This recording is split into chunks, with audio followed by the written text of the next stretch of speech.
Thank you for joining me for lesson 87 of our daily Sefer mitzvahs study. Today we've got six mitzvahs. Five of them I'm going to do rapid fire.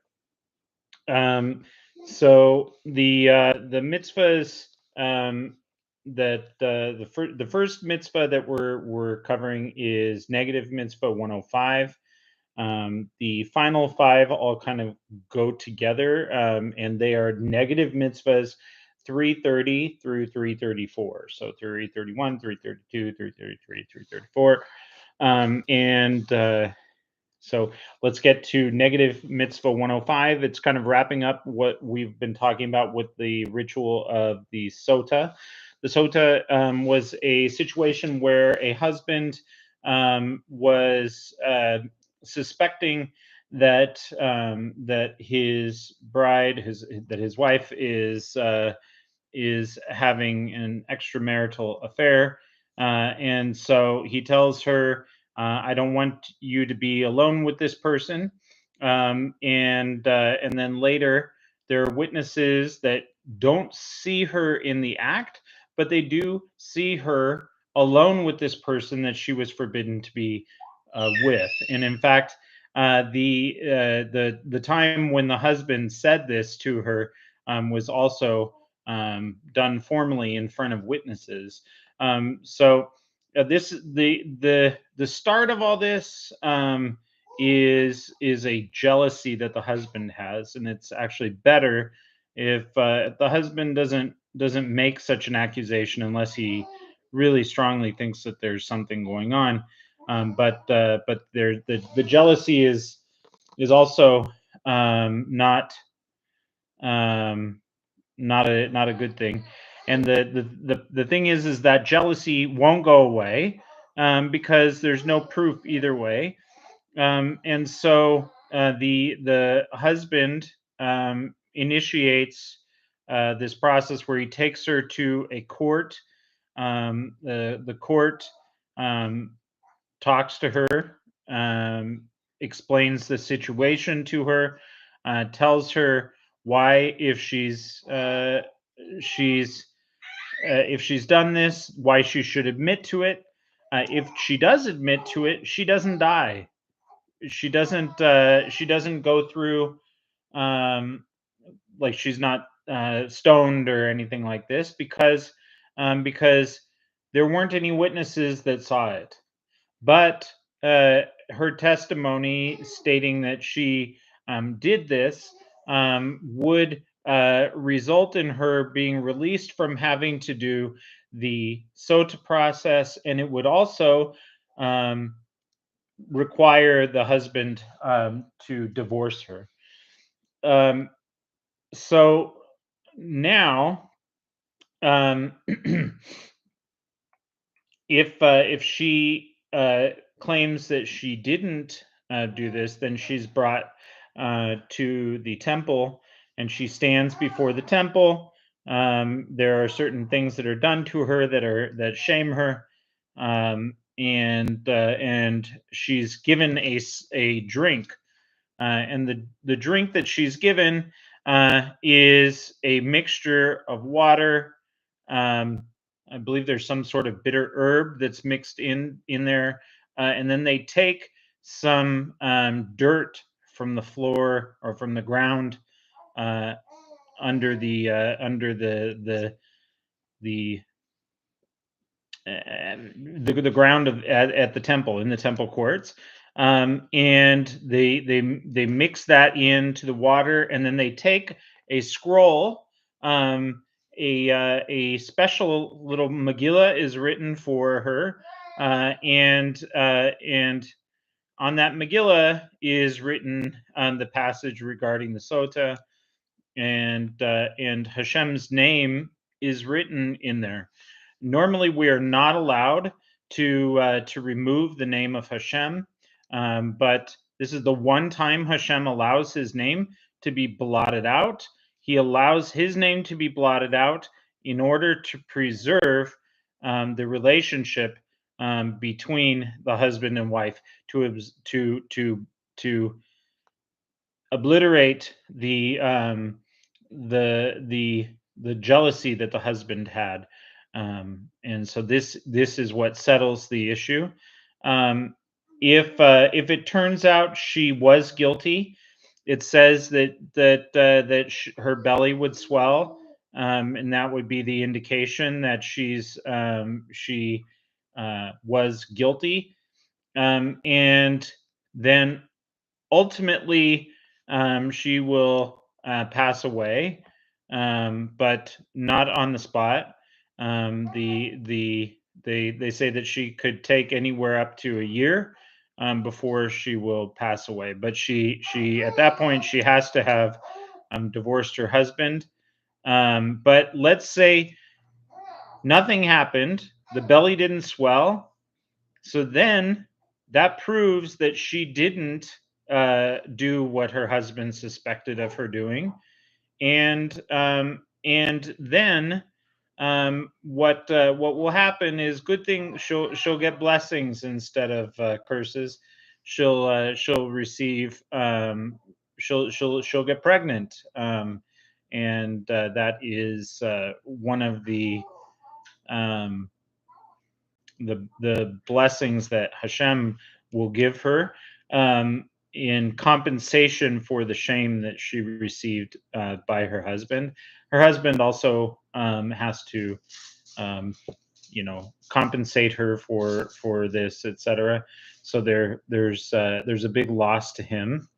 And so he also brings with him and her a an offering, a meal offering for her. And this meal offering is different than any other meal offering. She doesn't bring it with oil, and we find out here in negative mitzvah 105 she doesn't bring it with frankincense. This meal offering, this grain offering, is in this case it's like the feet of an animal. This is not brought with any joy. Um, but Hashem does say you don't come before Him empty-handed, and so they have to bring an offering, and the offering is this very simple meal offering without any oil or frankincense, because oil and frankincense would be because of joy. Um, so that is. That is the law or the mitzvah, negative mitzvah 105, not to put frankincense in the meal offering of the sotah. All right, rapid fire.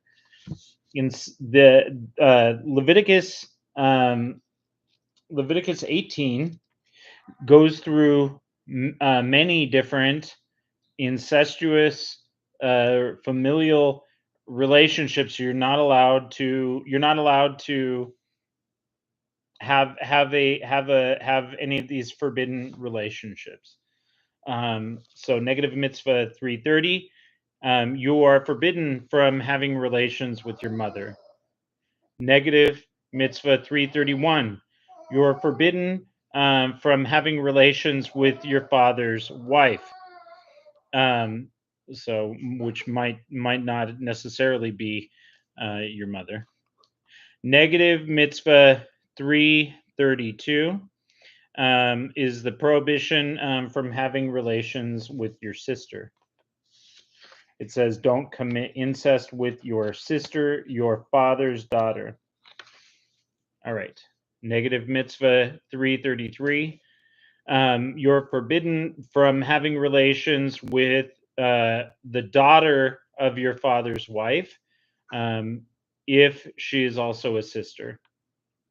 So the source of this commandment is do not commit incest with the daughter that your father's wife has born to your father. She's your sister.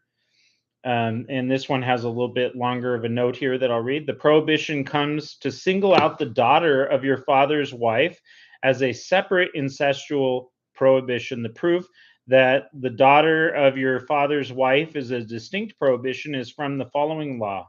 If a man has relations with his sister and her mother is married to his father, he has transgressed two prohibitions: incest with his sister and incest with the daughter of his father's wife. This is like one who has relations with his mother, who has transgressed two prohibitions, because before we said not with your mother and not with the wife of your father. Um, as we explained previously. This is how our sages express the idea in the second chapter of Yamamos. Our sages taught one who has relations with his sister, and she is also the sister of his father's wife, is culpable of committing incest with one's sister, and for committing incest with the daughter of one's father's wife. Rabbi Yossi ben Rabbi Yehuda said, he is only culpable for the prohibition of incest with one's sister. What is the reasoning of the sages? They say, let us examine these verses as it is already written, do not commit incest with your sister, your father's daughter. Why do we need to the verse, don't commit incest with the daughter that is your father's wife, that has been born to your father? This verse this that your excuse me, do not commit incest with a daughter that your father's wife has born to your father. This verse makes him guilty on two counts: incest with one's sister and with the daughter of one's father's wife. The punishment for violating this prohibition, incest with one's sister, the daughter of one's father's wife, is solely kares, so being cut off if intentional. um, and if it's unintentional, he must bring a sin offering. By the way, for all of the previous incestual relationships that we talked about, the punishment was being cut off. Negative mitzvah 334. You are forbidden from having relations with one's son's daughter. The source of this mitzvah is do not commit incest with your son's daughter. All right. So, why do these things need to be said? Hopefully, you wouldn't be doing that. But you know what? People do lots of things, and so these mitzvahs are there to explicitly tell us that these relationships are forbidden. But on top of these, there are rabbinic relationships, or relationships that are rabbinically forbidden. Second, a second step of relationships. So the Rambam talks about that in Mishnah Torah, um, in the beginning of Nashim, and details all of those. Um, and some of them that you're forbidden uh, from. Seems like you would have to have time travel in order to even do so. But these examples uh, serve to show the principle, and to flesh out um, all of the relationships that are forbidden. All right. Thank you so much for joining me. Have a great day in every way.